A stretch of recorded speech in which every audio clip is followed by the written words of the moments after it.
Hi, everybody. You're reading with Jimmy, and this is Jimmy. This is the website where we read the classics. You know, I was in the car earlier today, and I heard the end of a newscast where somebody was complaining that no one reads the classics anymore. And I thought maybe I should send them a press release about what we're doing on our website. But I really thank you for being here. What we're reading today is number 8 of Meditation 3 from Marcus Aurelius's The Meditations of Marcus Aurelius Antonius, translated by George Long. We left off with number 8. We cut Meditation 3. It was a little long. So let's get with it. Here's number 8. In the mind of one who is chastened and purified, thou wilt find no corrupt matter, nor impurity, nor any sore skinned over. So thou, remember, pronouns are important, and when he's talking about thou, we're reading what Marcus Aurelius is really talking to himself in his diary-like narration.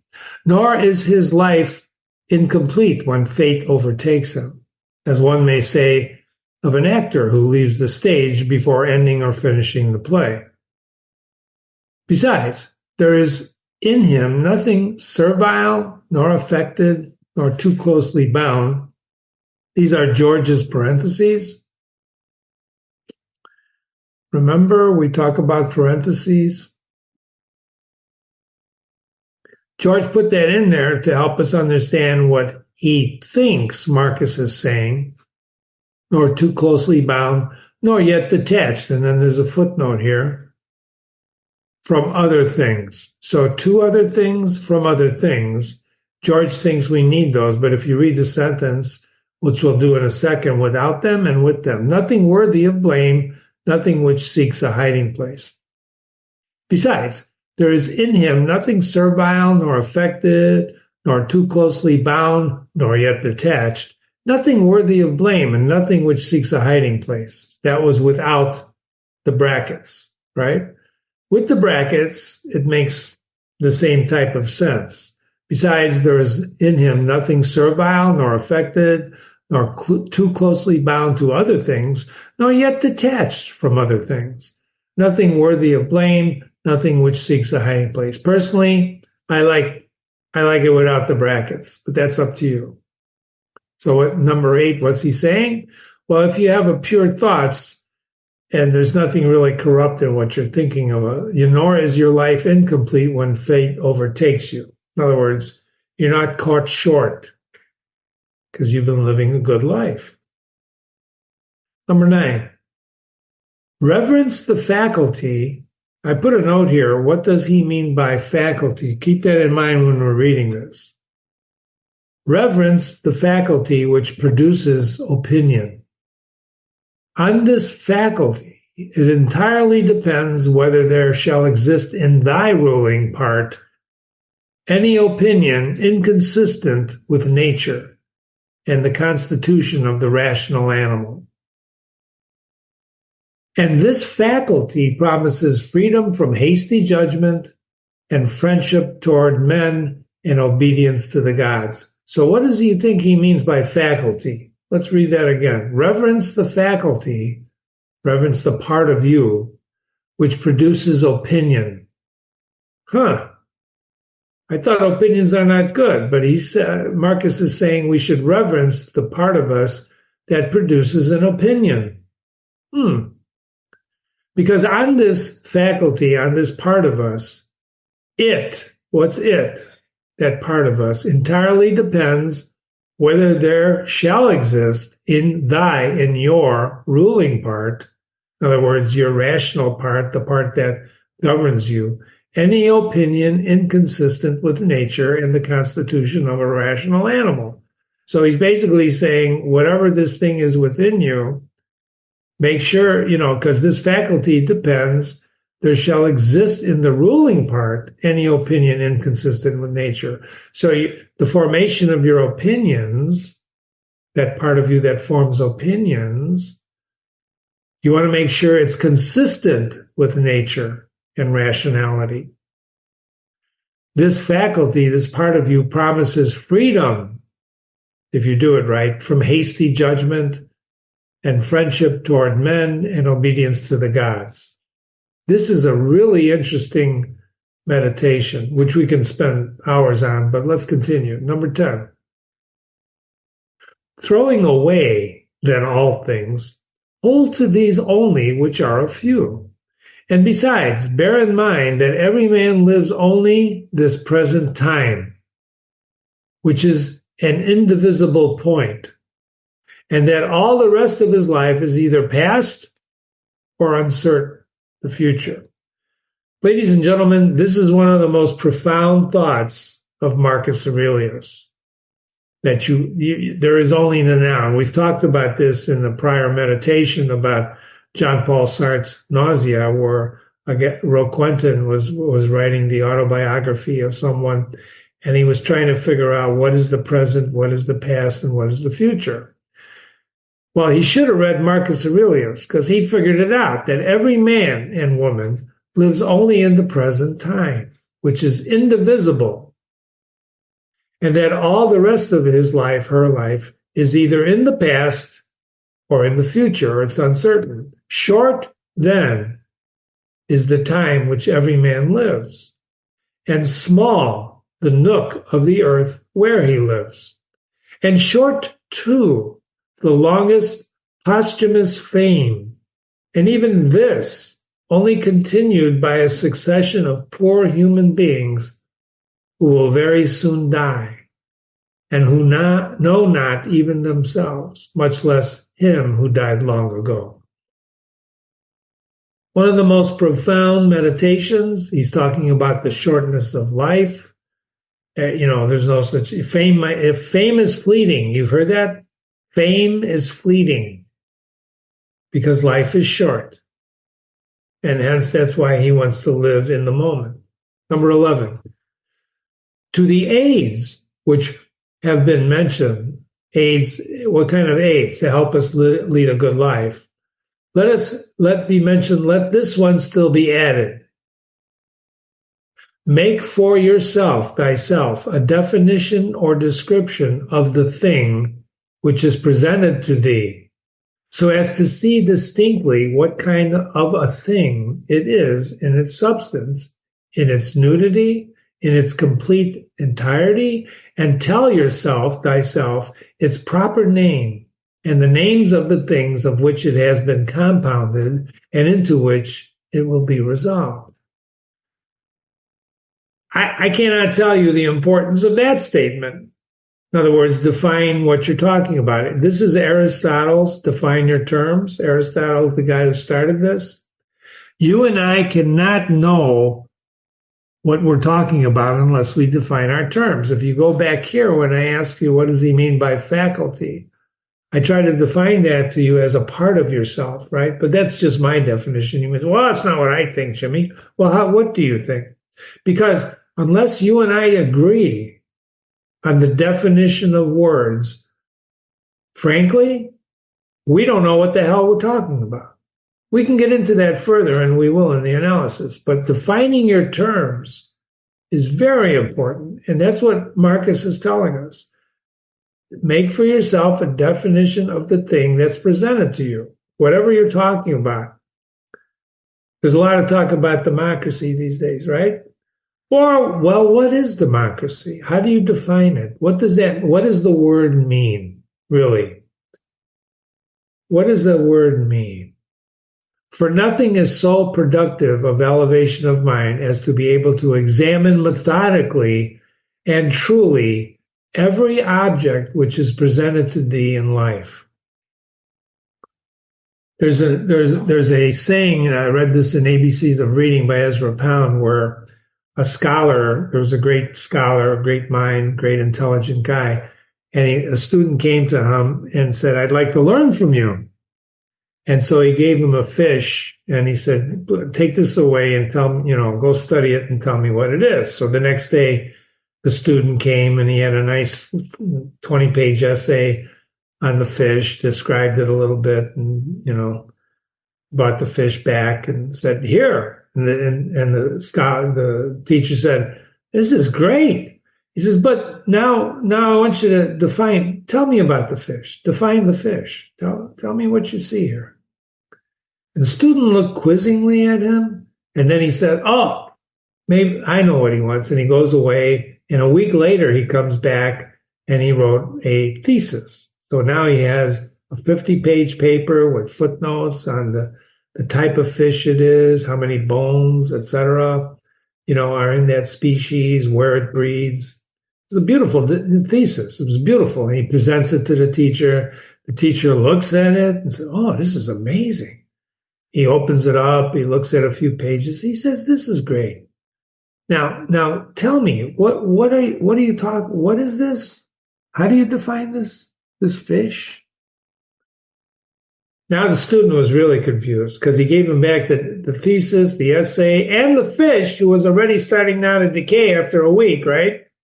And he says, you got to tell me what this is. So he goes away, and a year later he comes back, and he's got volumes now. He's got like 12 volumes that took this fish apart like nobody else did. And he wheels in the 12 volumes. He's got books. He's got references. He's got footnotes defining this fish. And the teacher says, this is unbelievable. You've really been gone a long time and did a lot of work. And the student's sweating, you bet, but boy, do I know this fish. He says, so now tell me, what is this? What is this thing? And suddenly the kid gets it. He goes, it's a fish. And the teacher goes, exactly. Literature is language charged with meaning. A year ago, that kid just said fish, it meant nothing. But now, when he uses the word fish, it means it means a lot, doesn't it? Doesn't it? That's what Marcus Aurelius is telling us what to do, is to examine the words we use and try to understand them, right? Nothing is so productive of elevation of mind as to be able to examine methodically and truly every object. Well, Jimmy, are you saying that we have to pick like a pen? Do I have to study a pen for a year before I know it's a pen? No. I'm saying think about what Marcus is saying, is that if you want to know something, you have to really, really examine it. Because you may think you know it, but you really, until you really examine it, you don't. And always to look at things so as to see at the same time what kind of universe this is. Where does this thing exist? And what value everything has with reference to the whole. And what with reference to him. Well, Jimmy, I just lost all my keys and I can't get in my house. Well, your keys are valuable, but, it's just a house, right? You can figure out where to get another key. You can break in. You can call the police. They can help you if it's your house. Don't be a squatter.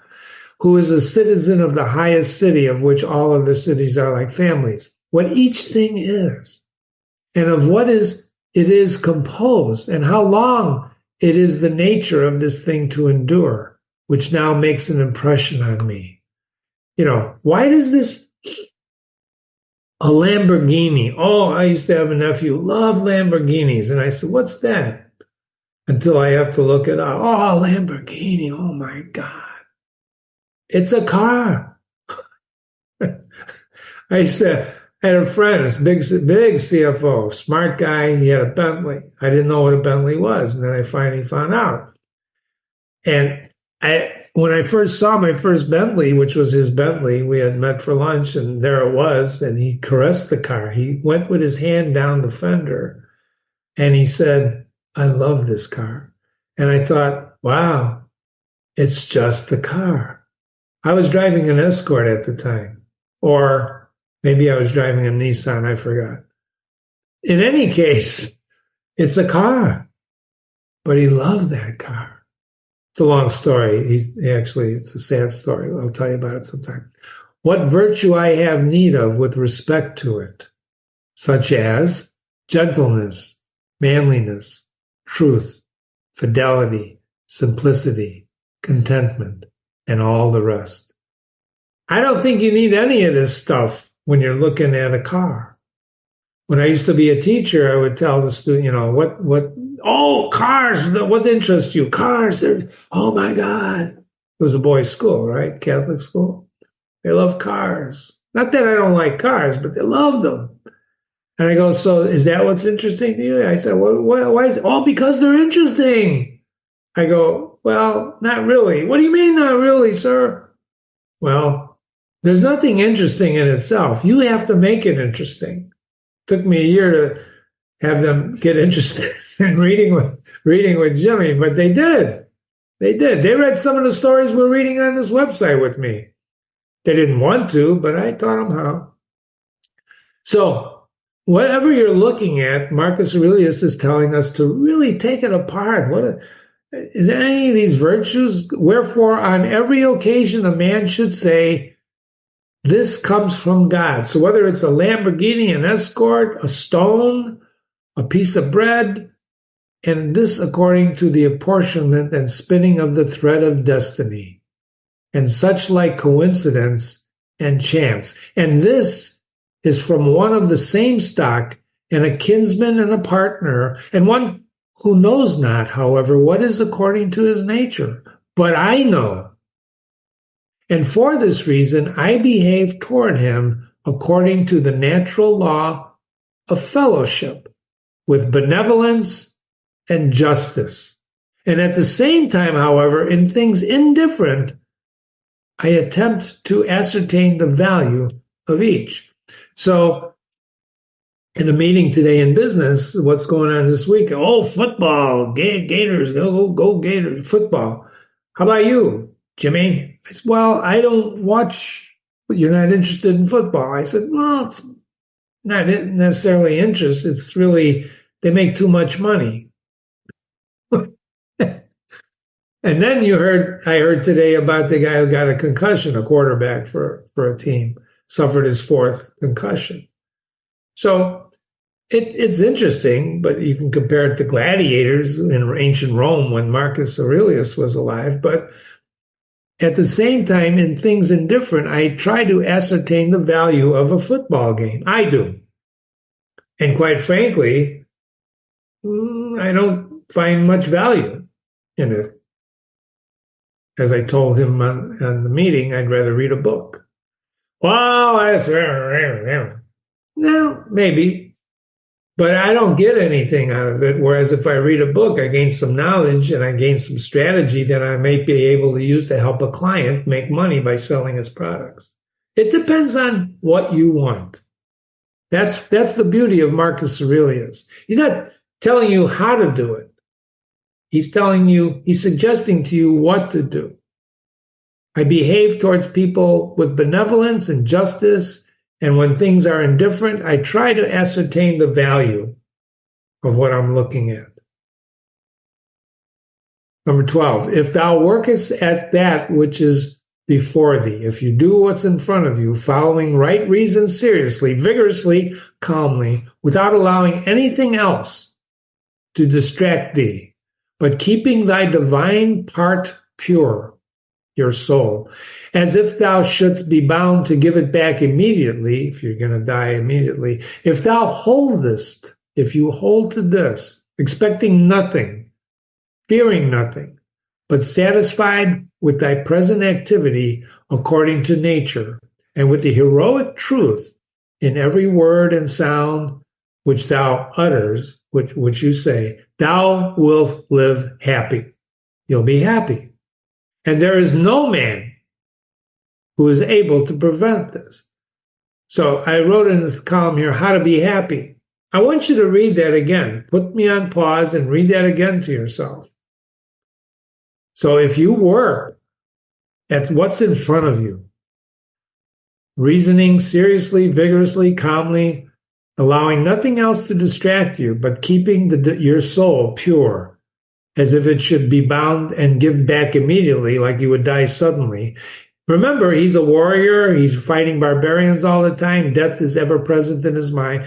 When Jimmy wakes up, the first thing he thinks about, this was even before I studied Marcus Aurelius, What if this was my last day? What would I do differently? Do you do that? I'm happy to report that I would do nothing differently because of that thought. That's what I think. If you think you should be doing something else, and this might be your last day, you better do that something else before it's too late. I was at a meeting the other day, and it was an interesting meeting, and guy's retiring. He was nervous. I said, why are you nervous?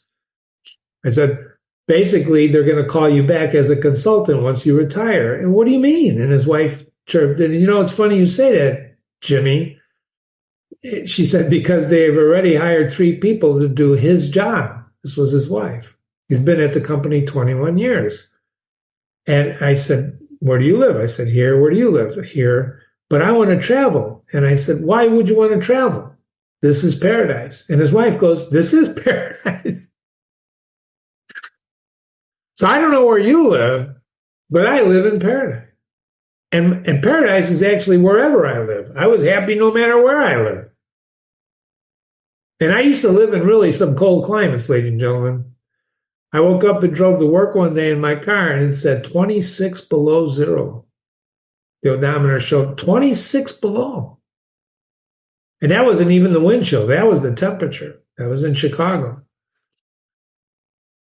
Number 13, as physicians have always their instruments and knives ready for cases which suddenly require their skill, so do thou have principles ready for the understanding of things, divine and human, and for doing everything, even the smallest, with the recollection of the bond which unites the divine and human to one another. For neither wilt thou do anything well. So you're not going to do anything well which pertains to a man without at the same time having a reference to things divine, nor the contrary. You need both. You need balance in your life. And like he says here, physicians always have their instruments ready. You need tools. What are your tools that you should have ready? Well, the more you know, the more freedom you have.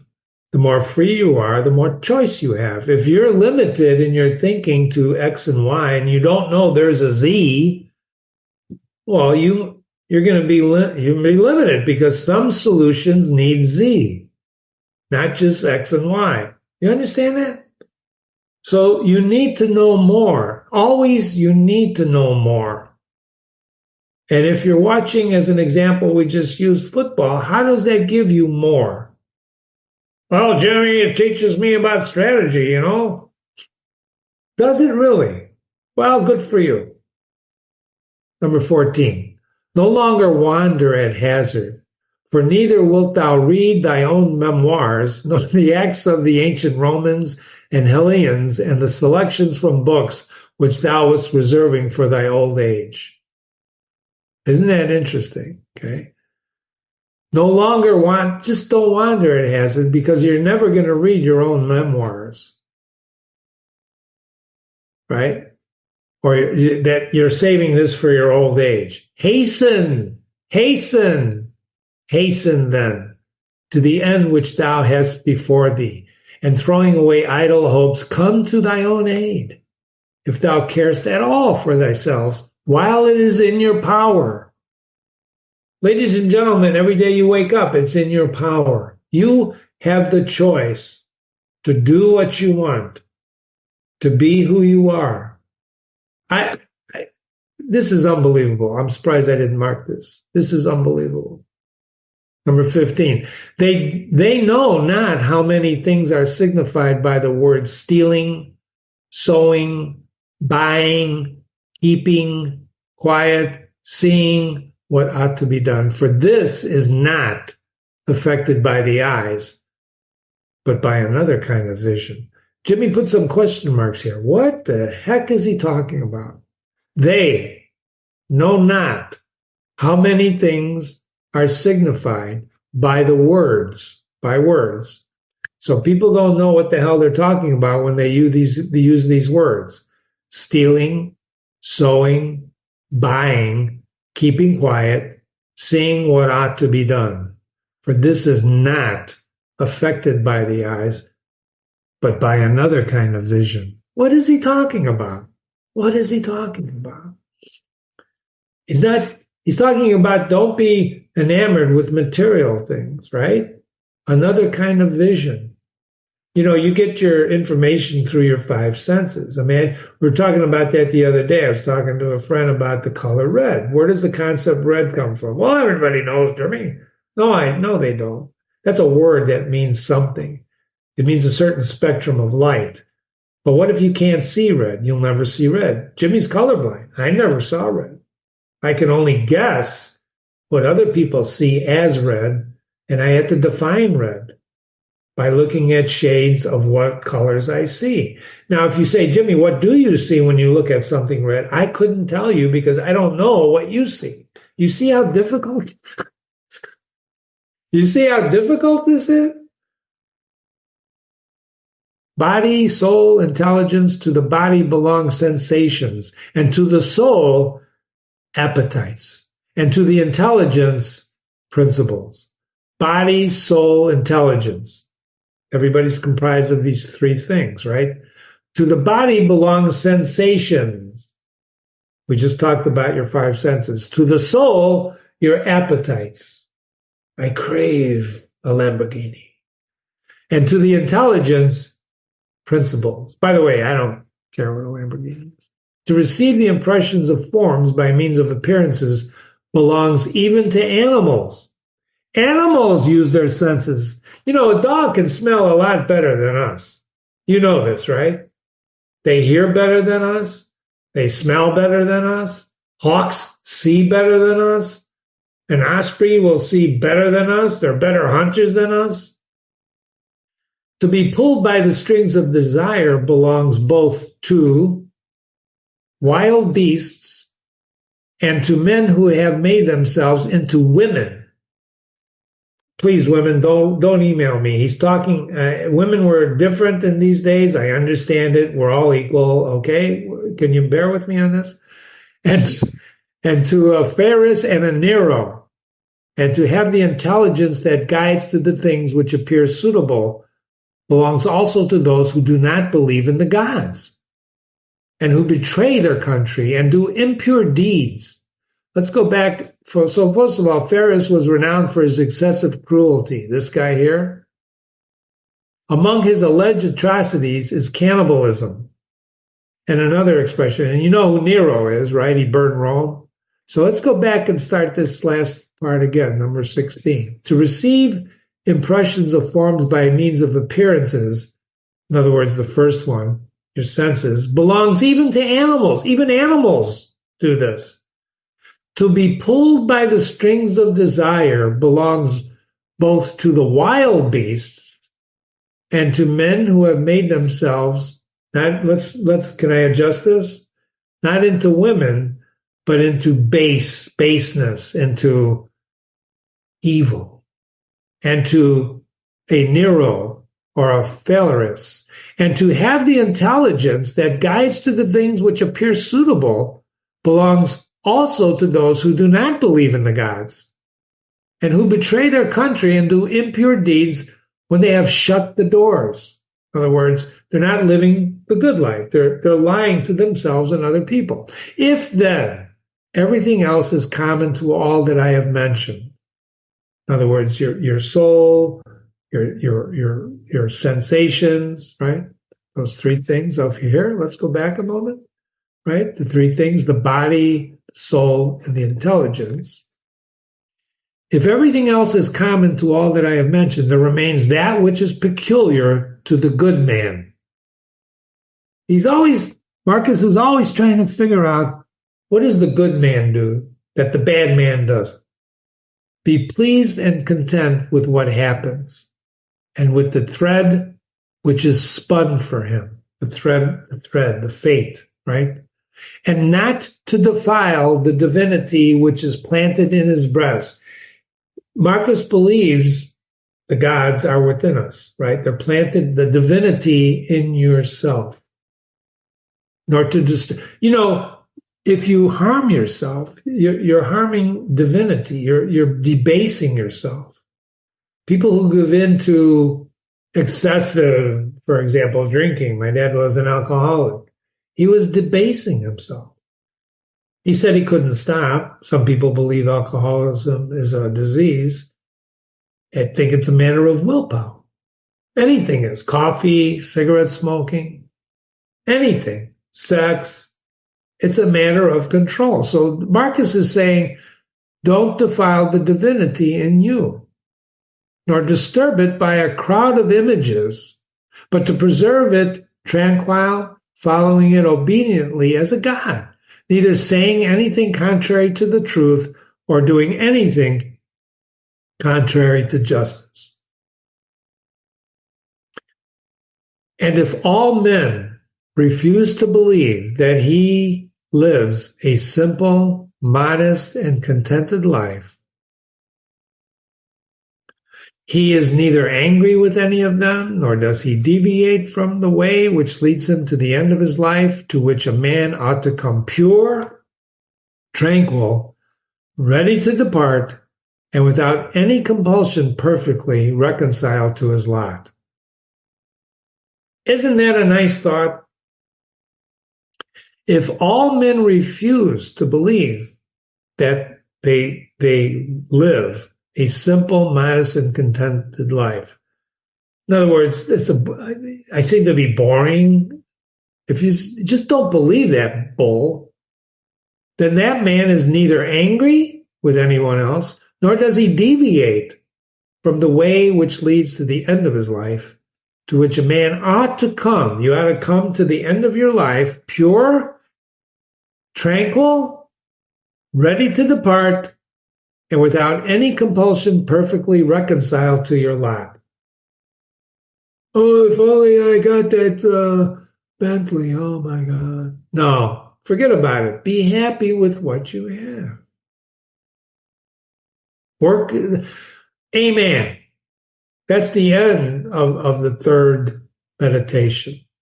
Now it's time, we have a little extra time, so what Jimmy's going to do is how about some emails? See that? How about some emails? Jimmy was getting a lot of emails. I picked 2. Let's go. Jimmy, I'm having trouble understanding some of these meditations. I can't tell you how many, pardon me, emails that started like this or implied this. So this is answering at least a dozen emails that I got that it's hard to understand this stuff. Why? A, it was written a long time ago. B, it's translated from Greek. 3, nobody thinks like this anymore. So just bear with me. Stay with me on these things. Stay with me. But this person who wrote this email gave it some thought. For example, in Meditation 1, number 11, Marcus says, since it is possible that thou mayest depart from life from this very moment, regulate every act and thought accordingly. And the person says, I get that. And you know what he's saying there, the same thing we just read, is that, But then he goes on to say that if there are gods, they won't involve you, thee, and evil.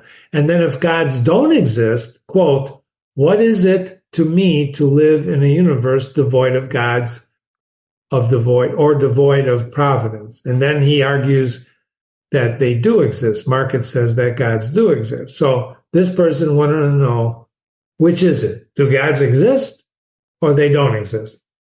That's what I gathered that. If not that and you're on listening, email me again if I misunderstood that. Thank you for your email. You have to finish the entire meditation and reread and think about it to get the full meaning of what you're asking, if there's gods or not.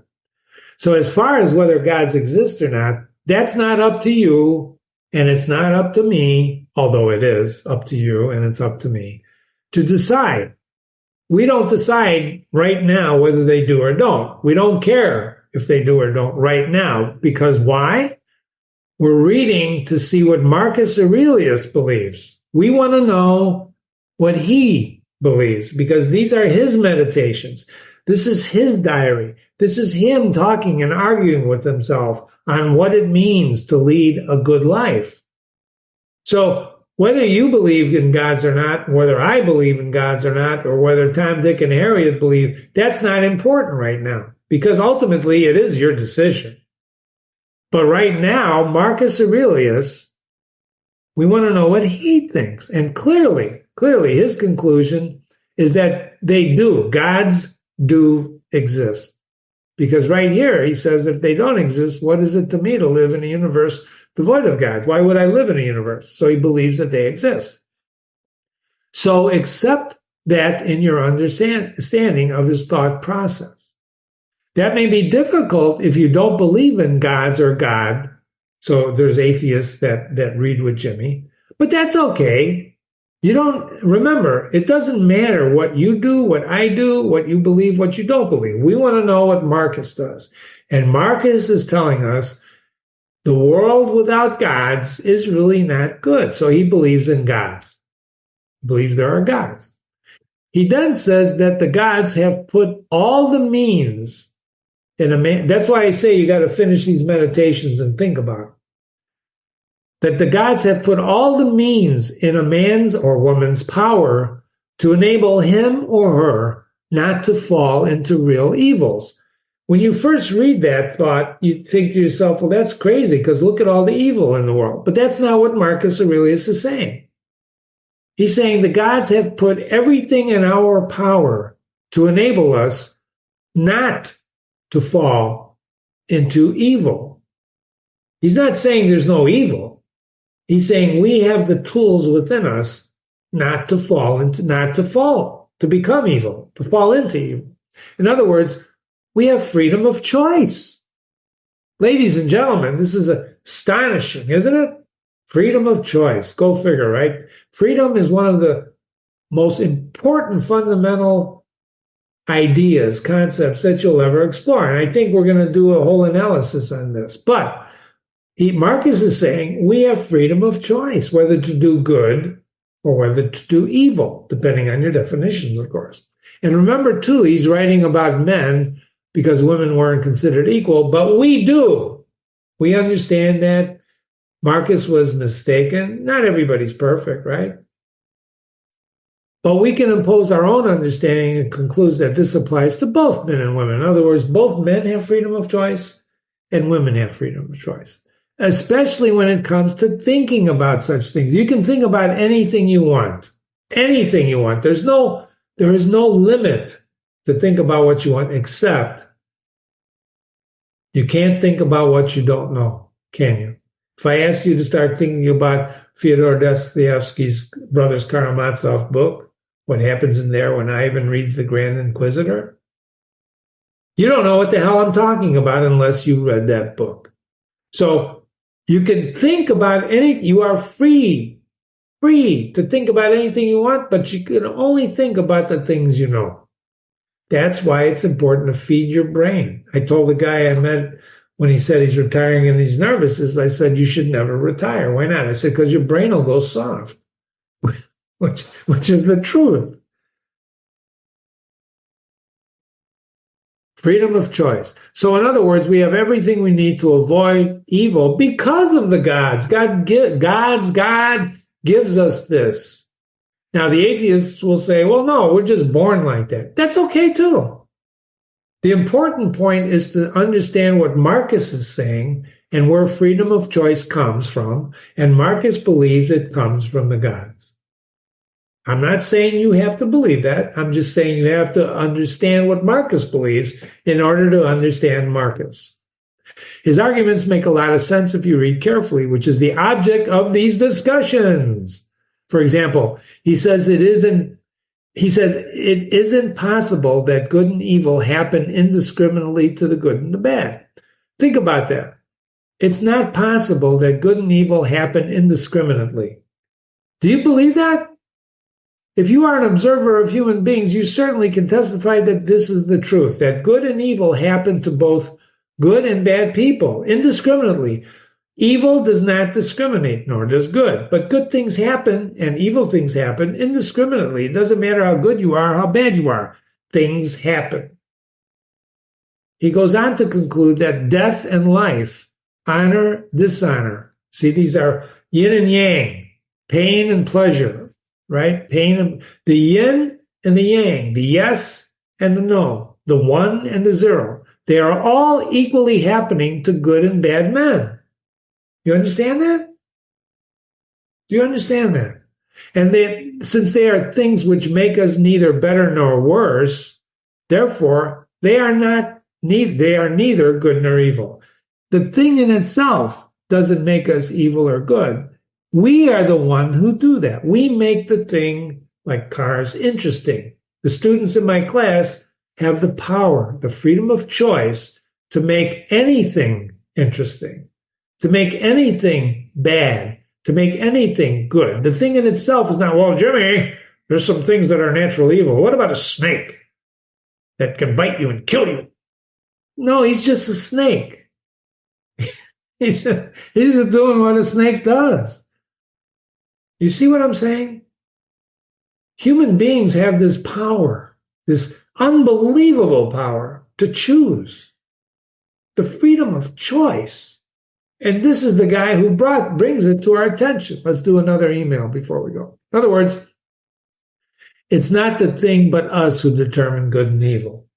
That's a profound thought, because you think that this is evil, this is good. It's you. It's you who determine this. You have to define your words. What do you mean by good? What do you mean by evil? Right? Is poison ivy evil? Oh, it itches like crazy, Jimmy. Of course it does. But that doesn't mean it's evil. I wouldn't touch it. But it's just poison ivy. Heaven's sakes. Come on, ladies and gentlemen. What do you think? What do you think? Dear Jimmy, are you saying that? Here's one that I had to follow up with, because after that discussion, dear Jimmy, are you saying that we should be Stoics? Because we talked about Marcus in our analysis being a Stoic. Thanks for the question. Jimmy would never tell you to be this or that. And what you are and what you become is up to you, what you become. What Jimmy is saying is that the more you read, the more you can think about. And that the more you can think about, the better you know what to read.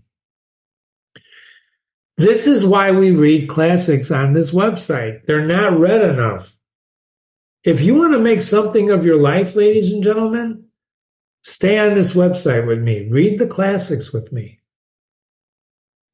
This Marcus Aurelius, if you truly, truly understand him, will change your life. Will make you much happier than you are. I'm not saying you got to believe everything he says. I'm not saying you got to be a Stoic. But for example, Jimmy knows there are many different definitions of what a classic is. And some have written to me saying that they don't consider, for example, this author or that author classical. And you know what? You're entitled to your opinion. And they are all entitled to build out their own website and works if they consider something else a classic. Good luck. Maybe I'll visit your website. But for our purposes, Jimmy's following what he studied throughout his education and how it applies to his business life. And that is the classic literature, classic Greek literature, French literature, English literature, American literature, Western philosophy. And there's other philosophies that are great. For example, Stoicism is one of them. And a good reference, if you want to deep dive into Stoicism, if you really want to deep dive there, go here, stanford.edu. They have Stoicism. They cover pretty much every philosophy talked about. That's one place to start. And you should read, because Jimmy minored in philosophy and theology. That's why he knows this. He forgot a lot of it, but he remembers it. Jimmy has found knowing and exploring different types of philosophies is beneficial to shaping your beliefs in your life. I'm not saying to be a Stoic, but I'm saying you should understand Stoicism.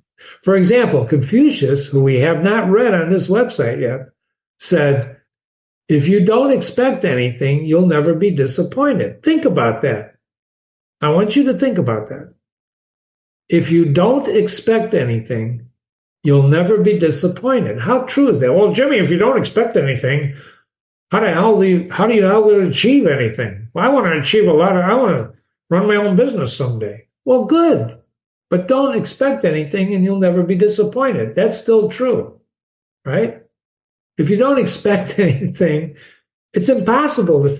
Well, Jimmy, isn't there a poet that said a man's reach must exceed his grasp? Or what's a heaven for? Robert Browning said that. Yes, a man's reach must exceed his grasp. That's what's a heaven for. But unfortunately, if your reach exceeds your grasp, sometimes you fall on your face. I'm not saying you shouldn't reach beyond, right? Go over your skis. But Confucius's statement is true. Don't expect, and you'll never be disappointed. Disappointment is so rotten, isn't it? Oh, I remember when you were a kid. Oh, I wanted that drum set. Oh, I didn't get the drum set. Remember when you were a kid? You experience disappointment. Well, don't expect anything, and everything is alive. Everything is alive. Because everything becomes alive when you don't expect anything. It becomes interesting.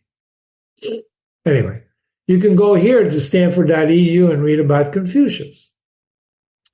The point is that drawing from various philosophies and theologies helps you better understand classical literature.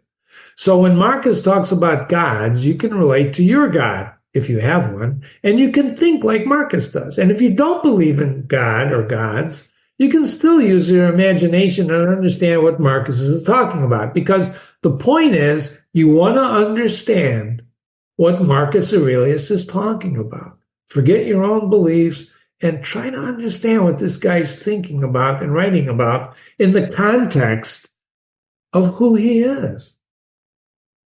Of who he is. And then start your own meditations. Jimmy kept a diary from the time he was 17.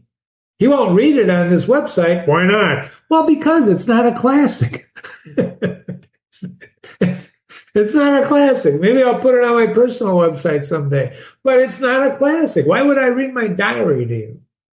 Although I think it's pretty good. It's from the time of 17. I see a lot of change. Anyway, as far as Stoicism is concerned, Marcus believed in Stoicism, including virtue is the key to happiness. How many of you are really, really happy? Really happy. I wasn't always this happy. Sometimes I'm still not happy. But most of the time, and I'm pretty happy. Why? Jimmy's wife thinks that he does this website to entertain himself, which is true. But at the same time, what is happiness? Well, virtue is the key. Virtue is comprised of, right, wisdom, courage, justice, and self-control. Wisdom comes from reading a lot, thinking a lot, experiencing a lot. Courage comes from being brave. And we're all afraid sometimes, right? Overcoming your fear is probably one of the most difficult things you could do. But it takes courage to do something, not only different, but to stand up sometimes to what you believe in. Justice. What does that mean? There's a word. I could spend an hour on justice. What does that mean? Well, it means revenge. No, it doesn't. It's spelled entirely differently. What is justice? And self-control. Therein lies the problem of today's society, self-control. People can't control themselves. Can they? Can they? Just all you got to do is go on social media and see some of the videos. Watch the videos. I saw a guy the other day taking a tow truck. They were towing his car away for repro man. It was a horrible video. Horrible video. He went berserk. It's what they call road rage. Only this was repossessed rage. Anyway, one of the takeaways from Stoicism, don't waste your time watching too many videos. But just because your belief in self-control doesn't make you a Stoic, because you believe in self-control doesn't make you a Stoic automatically. Because there's other philosophies and theologies that believe in self-control. Nor does your accepting fate make you one, or any of their other beliefs. For example, Kant, another famous philosopher, believed that you should have the courage of your convictions, and so did Henry David Thoreau. by the way, who's on this website that we read civil disobedience. You have to have the courage of your conviction. But neither of them was a Stoic, per se. So the bottom line is Jimmy's suggesting read a lot, take from what you read, what we learn about Marcus. By the time we're finished with all 12 meditations, I said it would change your life. You're going to walk away with one or two ideas, or maybe more. Maybe some of you will adopt Stoicism for the rest of your life. I doubt it. But you might take a couple of things away with you. And it might change your life. Might change your life. You've been reading with Jimmy. This is Jimmy. Learn more about Marcus Aurelius by watching more of our ongoing videos. This was number 3, right? The end of meditation 3. We're going to go on to number 4. And be sure to visit and read other classics like Maupassant, Nathaniel Hawthorne, The Minister's Black Veil, with Jimmy on this website. And remember, Jimmy at readingwithjimmy.com, Jimmy at readingwithjimmy.com. Thanks so much.